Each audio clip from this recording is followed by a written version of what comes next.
नमस्कार, आप सुन रहे हैं किसान रेडियो 90.4 एफएम पर अपने दोस्त आरजे अनिल को। तो जनाब, आज का एपिसोड बेहद ख़ास और महत्वपूर्ण है क्योंकि हम बात करने जा रहे हैं एक ऐसी बीमारी के बारे में जो न केवल हमारे देश बल्कि पूरी दुनिया के लिए एक चुनौती बनी हुई है। जी हाँ, तो हम बात कर रहे हैं टीबी यानी तपेदिक की। टीबी एक गंभीर बीमारी है लेकिन पूरी तरह से इलाज योग्य बीमारी है, बशर्ते सही समय पर इसके लक्षणों की पहचान कर इलाज शुरू किया जाए। तो ऐसे में आज हमारे साथ मौजूद हैं DTO sir AK Gupta ji. तो आइए हम उनसे बात करते हैं टीबी के बारे में। तो सर, सबसे पहले आपका बहुत बहुत स्वागत है हमारे इस चैनल पर। Thank you sir. तो हम सबसे पहला सवाल सर आपसे ये करना चाहेंगे कि टीबी क्या है और यह कैसे फैलती है। टीबी एक बैक्टीरिया जनित बीमारी है जो कि माइकोबैक्टीरियम ट्यूबरकुली से पैदा होता है और पहले ये बहुत ही असाध्य रोग माना जाता था, लेकिन आज के समय में अब ऐसी कोई बात नहीं है। भारत में ट्यूबरकुलोसिस को ख़त्म करने के लिए माननीय प्रधानमंत्री जी ने 2025 तक का संकल्प लिया है, जबकि WHO ने पूरे विश्व से 2030 तक का संकल्प लिया है। लेकिन मेरे माननीय प्रधानमंत्री जी ने 2025 तक भारत को टीबी मुक्त करने का संकल्प लिया है। उसी संकल्प के तहत हम लोग 100 दिन का विशेष क्षय रोगी खोजी अभियान चलाए हुए हैं। जी सर, हम आपसे ये भी जानना चाहेंगे कि हमारे देश में टीबी की वर्तमान स्थिति क्या है और यह एक बड़ी स्वास्थ्य समस्या है, थोड़ा इसके बारे में भी आप बताएं। अब बहुत ज़्यादा समस्या नहीं है टीबी की। जितना पहले बीमारी होती थी टीबी की, जितना लोग बीमार होते थे अब उतना नहीं है।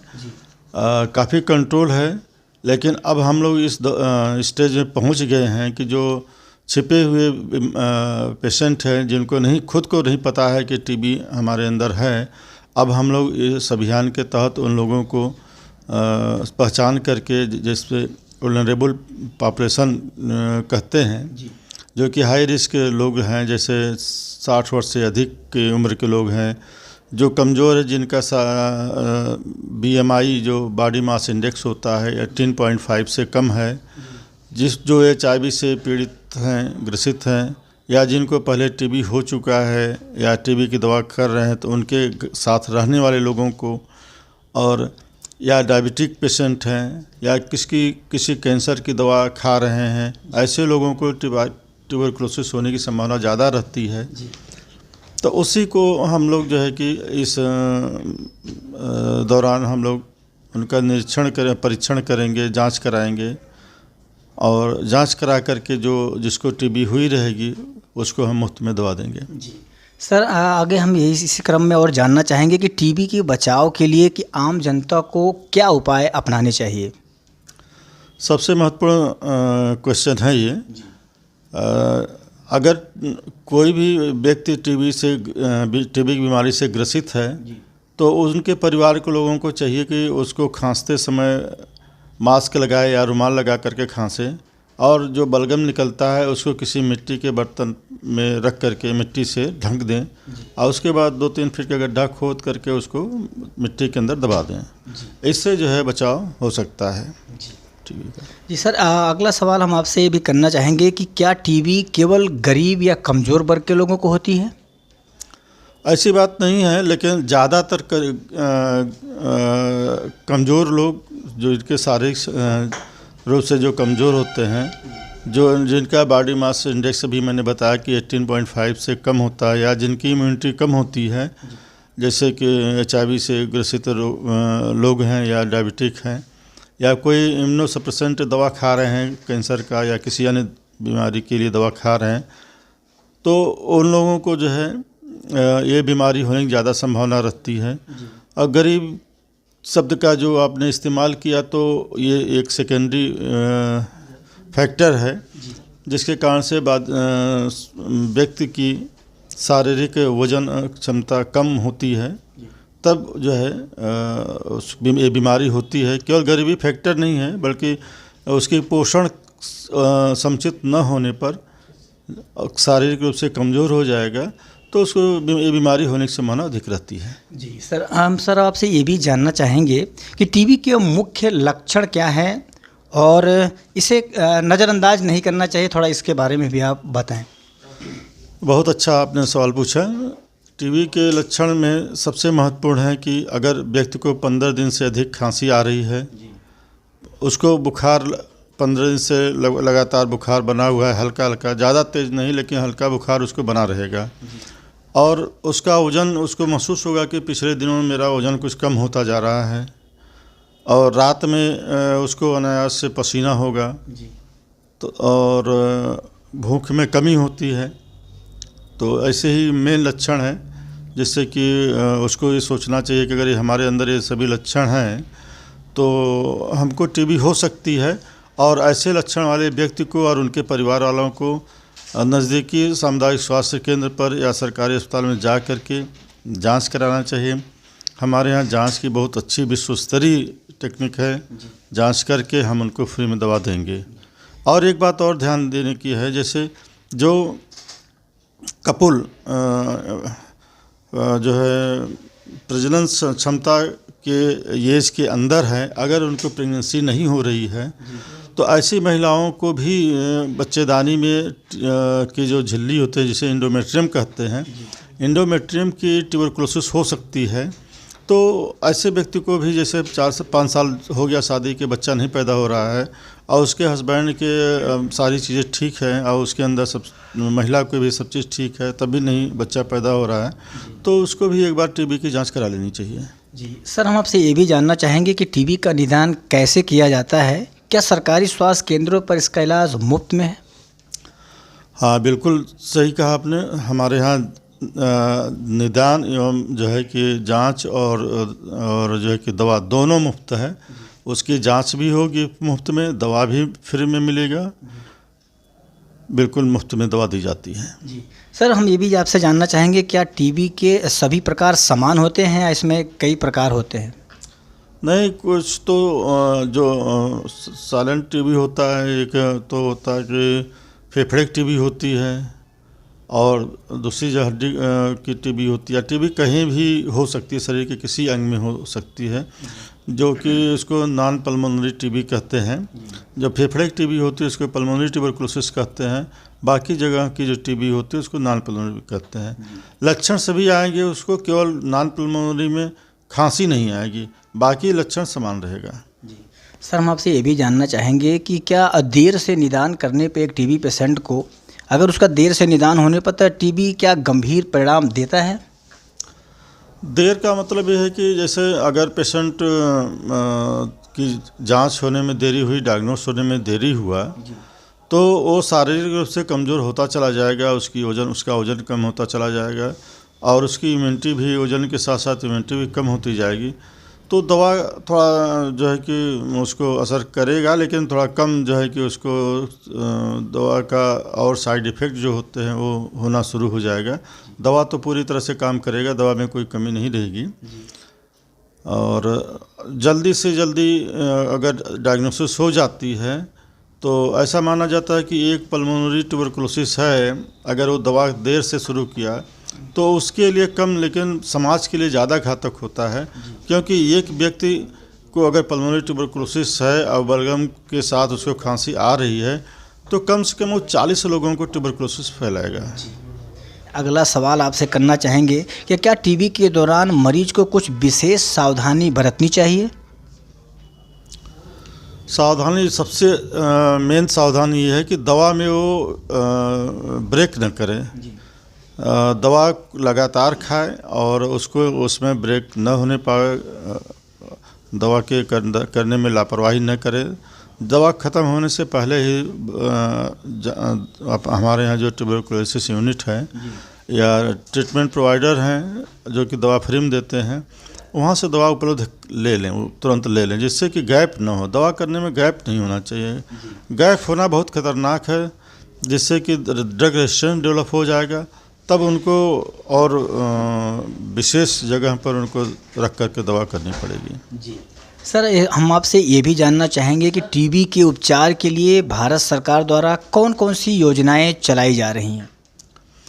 देखिए, हमारे यहाँ भारत सरकार द्वारा, राज्य सरकार द्वारा सबसे मुख्य है कि टीबी की जो जांच की जाती है, सीबी नेट से बलगम की जांच की जाती है। बाहर कराएंगे तो बहुत महंगी जांच होती है, और वो मशीनें 50-60 लाख रुपए की मशीन आती है, जबकि हमारे यहाँ कुल 13 मशीनें हैं ज़िले में, बस्ती ज़िले में, उसके द्वारा हम फ्री में जांच करते हैं। दूसरी बात क्या है, ट्रीटमेंट दवा, जितनी भी दवा हो, चाहे साधारण ट्यूबरकुलोसिस की या ड्रग रेजिस्टेंस ट्यूबरकुलोसिस की, सभी दवाएं हम मुफ्त देते हैं मरीज को। तीसरी बात यह है कि जैसे आपने अभी पूछा कि गरीब है या जो है कि कुपोषित व्यक्ति है, कमज़ोर व्यक्ति है, तो उसको दवा काम करेगा कि नहीं काम करेगा, उसको क्या दिक्कत होगी, तो उस फैक्टर को हम दूर करने के लिए भारत सरकार ने 1,000 रुपया पर मंथ उसको जब तक दवा चलेगी तब तक देती है सरकार। हम लोग पहले किस्त में 3,000 रुपया 3 महीने का एक साथ दे देते हैं उसको पोषण के लिए, और फिर 3 महीने बाद फिर 3,000 रुपया देते हैं। जबकि ये चीज़ नवंबर से पहले 500 रुपया था, अब माननीय प्रधानमंत्री जी ने इसको 1,000 कर दिया। नवंबर से हम लोग 1,000 रुपया पर मंथ उनको दे रहे हैं। अगला नेक्स्ट पॉइंट ये है कि हमारे यहाँ जो बड़े तबके के लोग हैं, समाज के संभ्रांत लोग हैं, सरकारी नौकरी में अच्छे पद पर हैं या आर्थिक रूप से मजबूत लोग हैं, उन लोगों से ये निवेदन करते हैं कि निश्चय मित्र बन करके जो ट्यूबरकुलोसिस के पेशेंट हैं उनका मित्र बन करके, उनको हम कहते हैं निश्चय मित्र, उनको बन करके पोषण पोटली देते हैं, जिससे कि वो ले करके खाए और जिससे उसके जो है कुपोषित होने से बचे। सर, हम आपसे ये भी जानना चाहेंगे कि बहुत से ऐसे मरीज होते हैं जो इलाज बीच में ही छोड़ देते हैं, तो ऐसे मरीजों के लिए क्या विकल्प है? देखिए, ऐसी संभावना बहुत कम रहती है, लेकिन कुछ मरीज ऐसे होते हैं जो कि दवा बीच में छोड़ देते हैं। उसका मेन कारण ये है कि वो हमारे सरकारी अस्पताल में न आकर के प्राइवेट डॉक्टरों के पास चले जाते हैं, जो कि नॉन स्पेशलिस्ट होते हैं या नॉन क्वालिफाइड डॉक्टर होते हैं। तो वहाँ पर उनको गुमराह कर दिया जाता है कि भाई तुमको टीबी भी नहीं है, तुम क्यों दवा खा रहे हो फालतू में। तो ये सो गुमराह होकर के जो है मिसगाइड होकर के दवा छोड़ देता है। जब फिर उसको जो है कि टीबी की एक सबसे बड़ी ख़ास बात है कि अगर टीबी का पेशेंट दवा 20 दिन, एक महीना करीब खा लिया रेगुलर, तो उसका सिम्टम बिल्कुल वो सिम्टम फ्री हो जाता है, उसको कोई लक्षण नहीं रहेगा, लेकिन बीमारी अंदर रहेगी। और वो आदमी सोचता है कि अब तो यार मैं ठीक हो गया, अब दवा खाने की क्या ज़रूरत है। और कुछ लोग उसको मिसगाइड भी कर देते हैं, लेकिन उसको दवा का कोर्स पूरा 6 महीना का कोर्स होता है, पूरा 6 महीना करना चाहिए और लगातार करना चाहिए। उस दवा उसमें गैप नहीं करना चाहिए। इसको रोकने के लिए हमारे जो फील्ड स्टाफ है वो मरीजों को की काउंसलिंग करते रहते हैं और बताते रहते हैं कि भाई दवा बीच में मत छोड़ना। जो छोड़ देता है उसके पास लोग जा करके उसको काउंसलिंग करके दवा देते हैं। सर, हम आपसे ये भी जानना चाहेंगे कि टीबी के खिलाफ सामुदायिक जागरूकता बढ़ाने के लिए क्या कदम उठाए जा रहे हैं? टीबी की रोकथाम के लिए जैसे कि अभी हमारा इस समय 100 दिवसीय अभियान चल रहा है। इसमें हमने ग्राम पंचायत लेवल से ग्राम प्रधानों को और ग्राम पंचायत विभाग के जो सेक्रेटरी हैं और पंचायत सहायक हैं और अपने जो CHO हैं, अपने विभाग के CHO हैं, आशा हैं, NM को, सभी लोगों को हमने ट्रेनिंग दिया है कि ट्यूबरकुलोसिस का लक्षण क्या है, उनको बताया है और उनकी दवा कहाँ होगी, कैसे होगी, उनकी जांच कहाँ होगी, पहले तो जांच करना है, फिर दवा के लिए उनको कहाँ से मिलेगा, सारी चीज़ें गांव में वो बताएं पब्लिक में। अभी जैसे मैंने बताया कि जो हाई रिस्क के पॉपुलेशन है, वो जिसको वल्नरेबल पॉपुलेशन कहते हैं, जो कि जैसे अल्कोहलिक है, डायबिटिक है, स्मोकर है, 60 साल से ऊपर की उम्र है, कोई दवा खा कैंसर की या इम्यूनोसप्रेसेंट दवा खा रहा है और जिसकी जो कुपोषण से या ग्रसित है या कमज़ोर है, जिसका BMI 18.5 से कम है, ऐसे लोगों को गांव के लोग खुद अपने गांव के लोगों को चिन्हित करें और उनको काउंसलिंग करें, बताएं कि भाई तुमको टीबी हो सकती है, चलो सरकारी अस्पताल में तुम्हारा एक्सरे कराएं और जांच कराएं, अगर टीबी होगा तो तुम्हें दवा मुफ्त में मिलेगी। और इस अभियान का सबसे ख़ास बात यह है कि जो मैंने अभी बताया है 7-8 लक्षण हैं वल्नरेबल पॉपुलेशन की, तो सारे लोगों का एक्सरे कराया जाएगा। अगर हम एक आज नहीं कर पा रहे हैं तो कल ज़रूर करेंगे, परसों ज़रूर करेंगे। जो उनका रजिस्ट्रेशन हो गया तो उनका एक्सरे ज़रूर करेंगे हम। और एक्सरे के दौरान अगर टीबी पाई जाती है तो उसका हम बलगम जांच करेंगे। बलगम जांच के बाद उसको कंफर्म करेंगे कि हाँ टीबी है, और उसके बाद हम दवा देंगे। सर, हम आपसे ये भी जानना चाहेंगे कि टीबी के बारे में कोई मिथक या गलतफहमियां जो आप दूर करना चाहें। अब लोग समाज में कुछ मिथक ये है कि टीबी के मरीज हैं भैया, इनसे दूर रहो नहीं तो तुमको भी टीबी हो जाएगी, और लोग कुछ पहले के ज़माने में लोग घर से बाहर कर देते थे। लेकिन अब इतना जो है कि इंफॉर्मेशन टेक्नोलॉजी इतनी बढ़ गई है, सोशल मीडिया पे इतना सब लोग जानकार हो गए हैं। हमारे स्वास्थ्य विभाग के लोग भी, फील्ड स्टाफ जो हैं, सबको इतना बता दिए हैं, काउंसलिंग कर दिए हैं, समझा दिए हैं कि अब इस तरह की कोई विशेष मिथक नहीं है। और समाज के लिए मेरा ये संदेश रहेगा कि जिन परिवार में टीबी का मरीज है, बस उसको इतनी सावधानी रखें, जो पल्मोनरी ट्यूबरकुलोसिस है, जिसको खांसी आती है, वो खांसते समय मास्क लगाए या रुमाल गमछा से मुंह ढक करके खांसे, और बलगम को जो है कि किसी बर्तन में मिट्टी रख करके मिट्टी से ढक दे और उसको जला दे, या तो फिर 2-3 फीट गड्ढा खोद करके उसमें दबा दें। सर, हम आपसे एक और सवाल जानना चाहेंगे कि टीबी से जुड़े किसी आपात स्थिति में लोग, समुदाय कहाँ संपर्क करें? टीबी से जुड़े कोई आपात स्थिति ऐसी नहीं आती, टीबी धीरे धीरे होता है, और अगर ऐसी स्थिति रहती है तो सबसे पहले नज़दीकी सामुदायिक स्वास्थ्य केंद्र पर जाएं और वहाँ से संपर्क करें या जिला अस्पताल आए। और हमारा बस्ती ज़िला तो इस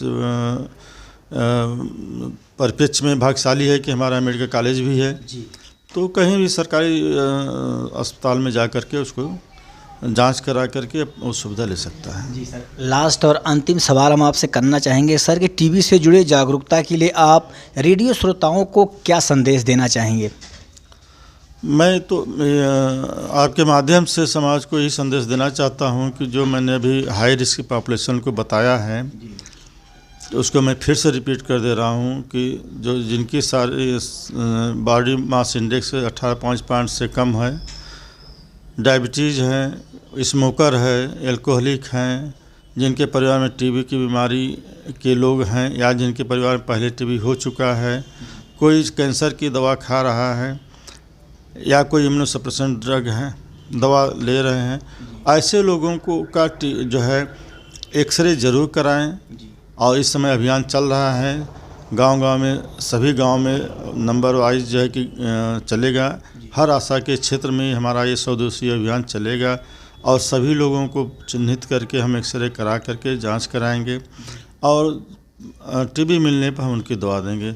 दूसरी बात है कि इसी दौरान हम जेल में रहने वाले, इंडस्ट्रियल एरिया में, स्लम एरिया में, या जो है कि किसी घनी बस्ती में जितने लोग रहते हैं, उनका भी हम जांच कराएंगे। सभी का जांच करा करके, जैसे वृद्धाश्रम हुआ, या कोई नवोदय विद्यालय हुआ, या इस तरह की जो हॉस्टल्स हैं जहां लोग रहते हैं, एक कम्युनिटी विशेष करके, तो ऐसे जगह पर हम सभी लोगों का जांच कराएंगे।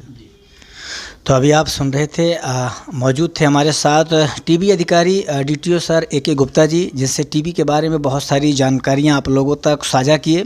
तो बहुत बहुत धन्यवाद सर, आपने अपना अमूल्य समय दिया, इसके लिए बहुत बहुत धन्यवाद। आपको भी बहुत बहुत धन्यवाद कि आपके माध्यम से मेरा संदेश समाज के निचले स्तर तक जाएगा, समाज के हर व्यक्ति इसको जानेंगे, और इस अभियान का और इसके बाद भी टीबी मुक्त ग्राम पंचायत का उद्देश्य हमने, भारत सरकार ने बनाया है, उस दिशा में भी हम काम करेंगे। हम आपके माध्यम से अपील करेंगे कि माननीय प्रधानमंत्री जी, माननीय मुख्यमंत्री जी के जो ये संकल्प है, अच्छा कार्यक्रम चल रहा है, इसका पूरी तरह से लाभ उठाएं, और भारत को, बस्ती को, उत्तर प्रदेश को, अपने समाज को टीबी मुक्त बनाने में अपना योगदान दें। बहुत बहुत धन्यवाद सर।